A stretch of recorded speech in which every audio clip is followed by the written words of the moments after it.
Për dita e më shumë, postohen gratë që kërkojnë ndihmë që të dalin nga keqtrajtimi dhe nga keqtrajtimi i tepërt që i bëjnë ato vetes të tyre. E di shumë mirë çdo të thotë të mos kesh zë të flasësh. E di shumë mirë çdo të thotë të mos mundesh të vesh kufi dhe të kthehesh prap ose të qëndrosh në një martesë, në një partner që të shfrytëzon në thonjza, të keq trajton dhe ti kur thua jo, për pak e fal dhe prap thua po. Dhe sot dua të them ty grua që më dëgjon, më shikon, edhe unë kam qenë në atë vend. Dhe unë shumë herë fala dhe u ktheva mbrapsh. Shumë herë për fëmijën, por atë që kuptova ishte që asnjë person nuk mund të ndryshojë dhe më tepër nuk mundesh ta shpëtosh as ti, as unë, në qoftë se ai person nuk do vetë të shpëtoj veten e tij. Dhe thjesht partneri mos haro që është pasqyra jote. Dhe kush pasqyrë? Ajo që ti e ke brenda teje dhe e shikon.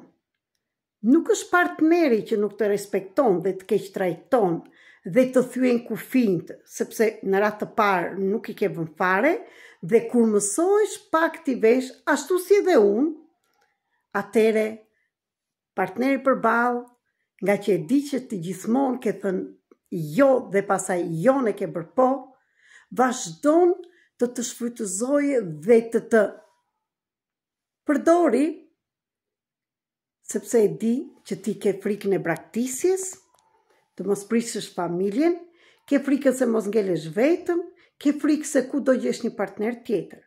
Dhe këtu nuk jam të them të ndahesh, nuk jam të them të braktisësh, por duhet të vesh kufi në veten tënde, të respektosh, të çlodhesh, të mos heshtësh dhe të qëndrosh në vendin e femrës.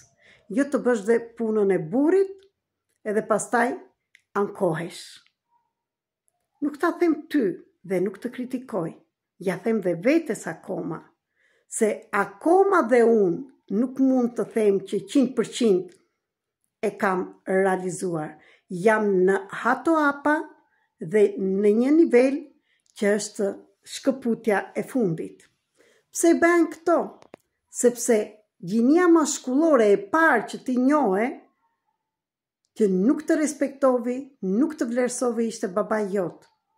Dhe babai jot u rit nga një baba që dhe ati i thanë që gruaja është i po, është më poshtë prej teje, ti duhet të vesh me grusht në tavolinë, të dukesh burri i shtëpisë, me agresivitet, me forcë, me keq trajtim.